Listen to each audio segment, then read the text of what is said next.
Hey everyone, welcome to my channel, and today I'm going to be doing a November wrap-up. Also, my name is Kiana, in case you're wondering. In the month of November, I read 7 books. I was doing really good with my TBR until halfway through November, but my first week I read 6 books. So all of my reading happened my first week of November, and then I only read 1 book afterwards. So that's a little disappointing. But we did our best. Also, do I look crazy? I look a little crazy. My hair's a little messy, but that's okay. We do our best. Let's get started. Let's talk about the books, because you're not here about my fashion, because this is not a beauty channel. This is a book channel. So, also if you see a light glaring on my face, that's my tablet, because it has my Goodreads pulled up, because obviously I'm not going to remember all my ratings, because that's just not something I choose to remember. All right, what book do we want to start with? We're going to start with Becoming by Michelle Obama. My sister picked out this book for me. I have never had any intention in this world to ever read this book because it's just not something I'm really interested in. I think Michelle Obama is a great lady. I've enjoyed seeing her on like television and stuff. She was a lovely first lady. Good times. Just never thought I would ever read a book by her. Also, if you hear my dog barking, I'm not sorry, because he's my sweet baby angel and he deserves to be heard. But back to the book. So my sister picked this out for me to read, so I was like, all right, I'll give it a gander. And I did, and I actually enjoyed the first half of the book. The first half of the book was my jam. I was like, I love this. This is just gonna be amazing. But then the second half, I didn't really like it as much, because the second half was a little more political, which is fine. And I mean, it's about Michelle Obama, like, kind of makes sense why I'd have some politics in it.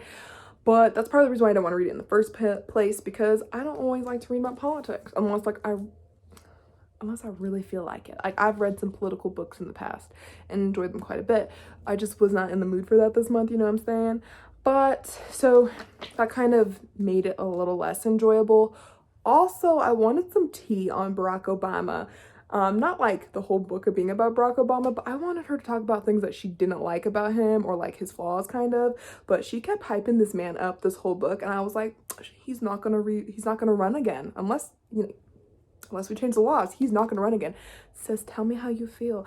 I've never met anyone in the world that didn't have some type of issue with their husband. She just didn't. She talked about him so nice.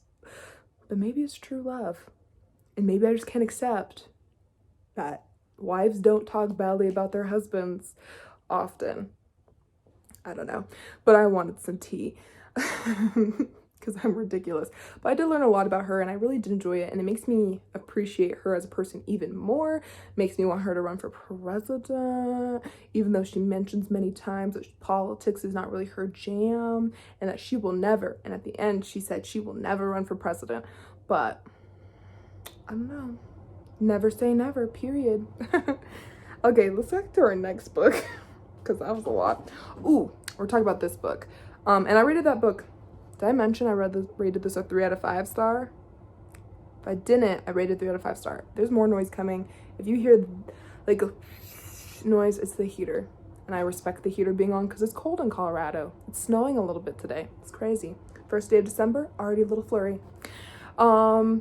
We're going to talk about The Absolutely True Story, True Diary of a Part-Time Indian by Sherman Alexie. This follows a boy named Junior.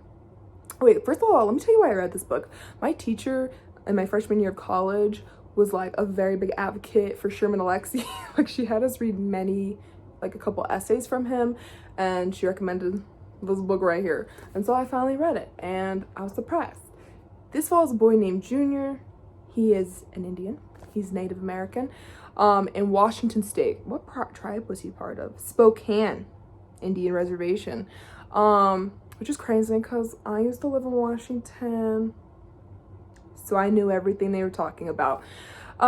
He gets convinced, he leaves the reservation. He leaves the reservation for school, but it follows the backlash he gets from his own reservation, the backlash he gets from the people that live on the reservation with him, and then the way the white peers at his school treat him because when you go off the reservation from Spokane area, large portions of Washington is like white, like all white, and then like if you're not careful where you are, it's like racist type of white, you know what I'm saying?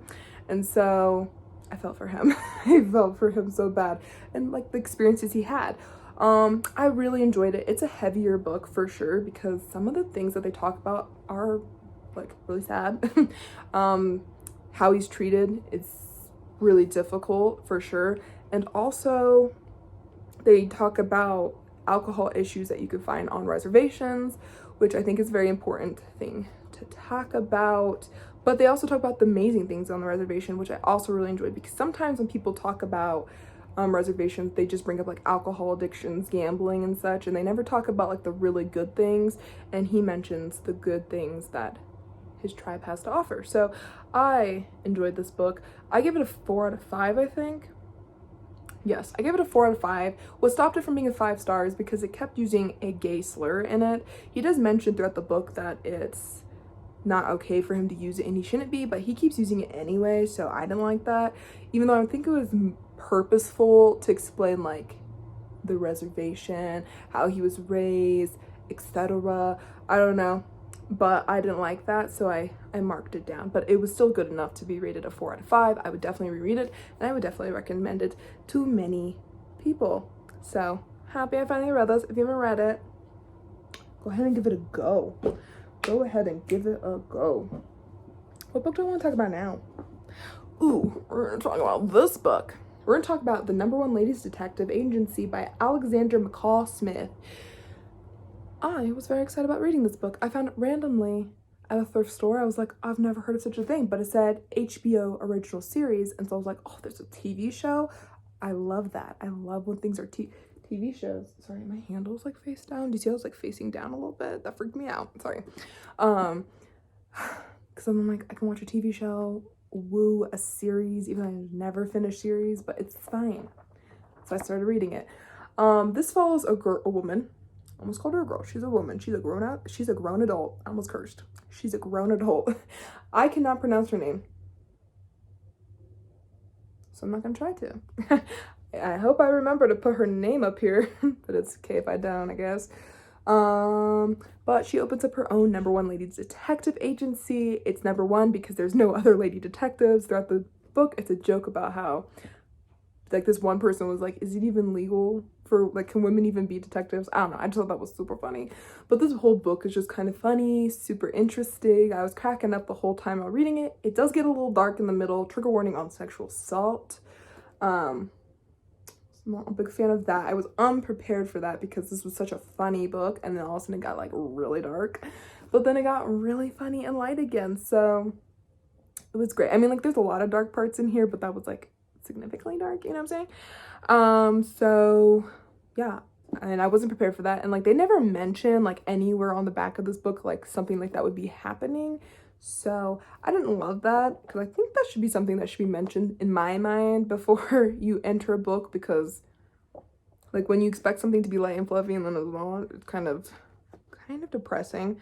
But I still really enjoyed it. I gave it a 3 out of 5 star. I thought it was interesting. There was just some parts of the book I wasn't super into, and I don't think I'd ever reread this book.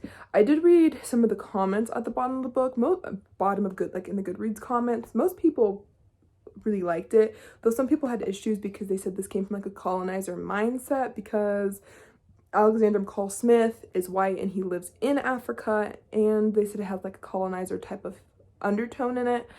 I didn't read those comments before starting this book, so I didn't really pay attention to that again because I intended to read this for a light read, so I didn't really pay attention to that. I know Christianity was brought up a lot in this book, which could be part of the reason why they viewed it as a colonizer mindset, because instead of like this author could have gone in any direction, but he chose Christianity specifically. But I don't know. I have no authority on this, because also some people said that it wasn't good representation of Africa or this specific part of Africa.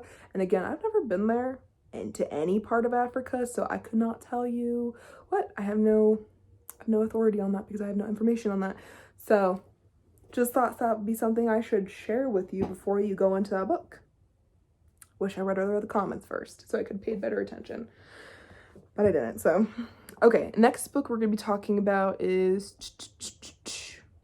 Girl Interrupted by Susanna Kaysen. I don't know if that's how you say your name. But I was really interested in reading this book because I did watch the movie Girl Interrupted with Winona Ryder and Angelina Jolie. Angelina Jolie is a queen, especially Winona Ryder. So I really enjoyed the movie, and so I was like, I gotta read the book. I'm gonna tell you this right now. The book and the movie are not the same. They're not the same. Usually books and movies are not, but this is significantly different than the movie. Or I guess the movie is significantly different than the book. I was surprised. But yeah, this is an autobiography, so that made me feel smart. I also didn't know that the movie was supposed to be based off an autobiography. It's a very big surprise to me. But I give this book a 5 out of 5 star because I thoroughly enjoyed it. If you know nothing about Girl Interrupted, it follows Susanna. Is it Susanna or Susan? Susanna? I think it's Susanna. It follows her through her experience of being in a mental institution, and it talks about the people that she meets, the staff that works there, you know, how she feels being there, kind of about how she got to that point. And then at the very end, they talk about her diagnosis. I cannot remember what her diagnosis was because it's very short, and I don't think she agrees with that diagnosis at this point. But I don't know, I can't remember. And also, I can't tell you what the diagnosis was, even if I could remember, because I feel like that gives away something. But I did enjoy this book. I thought it was super interesting. I enjoyed it. There were some laughs. Obviously, a lot of like low points because this is a mental institution. It's not going to be a party because you get put into those because something's going wrong with you mentally. So I thought that book was super interesting. It is dark, so if you're not in this good place, don't read this book. It is not a light, fluffy book to be reading. But if you're interested in something like this will be a good book for you. Though people in... Susie, he's so angry. Did you hear him bark? He's angry. Some people... Like, this has a overall... Like, it has a 3.9 for its overall rating, so that's pretty good. Some of the problems people had in here was this was not similar to their experience. But then I kept reading and people argued that it was similar to the experience. So what you should get from this is everybody's experience is a little different in mental institutions. So I don't know, if you want to feel a new experience, here's this. But I enjoyed it. Trigger warning on everything, pretty much. I can't remember if sexual assault happened. It probably did. Something probably got mentioned because it was a very dark book. So trigger warning on everything. Okay, next book. Let's find a lighter book. Yeah, let's find a lighter book. Okay, we're gonna do Artemis Fowl. I've had this book on my bookshelf for a little bit because I was really excited about reading this. I had the ebook version and I was like, I couldn't really get into the ebook, and I was like, I think it's because it's ebook, so I have to own the book. So I went to the thrift store and I found it and I was like, oh, yes, must own it. And so I eventually got it. You know, I got it and I just never read it. Surprise? Probably not. If you love books, you probably have too many books and you don't read them. And they just sit there. And this is one of those books. So I was like, girl, let's read it. Let's read something light this month. You know, I read a lot of heavy books. Let's read something light. So I read Artemis Fowl. And I enjoyed it. It's a middle grade book, so I gave it a 3 out of 5 star. I do that a lot with middle grade just because it's just never... I'm like a very like dramatic, pretentious almost with my reading. And middle grade just never quite touches me here, you know? So I graded it a 3 out of 5 star, though I thought it was really interesting. I think if you like middle grade, you will probably enjoy this book quite a bit. Although I'm not an expert on middle grade, this could be trash. I do not know because I don't read middle grade very often. But I did like it. It was nice and fast paced. You know, we got some action. We met some really interesting people. There's like supernatural. Is it supernatural? I don't know. There's like fairies or something. Is that what they're called? Is it magic? Why do I feel like I'm really not understanding life right now? Doesn't matter. Doesn't matter. There's magic in here, and that's what we're here for. We like it. I enjoyed it. I thought it was great. Magic and science, I was all about it. Artemis Fowl is a jerk. He is a jerk. He's not necessarily a good person, but when you learn about him, you kind of get it. You know what I mean? So yeah, I enjoyed it. You should read it. You probably already have if you like middle grade, because I do remember seeing this quite a bit on YouTube quite a while ago. So if you like middle grade, you probably already read it. Let's get into the next book. Then the next book I got, oh, it's starting to get dark.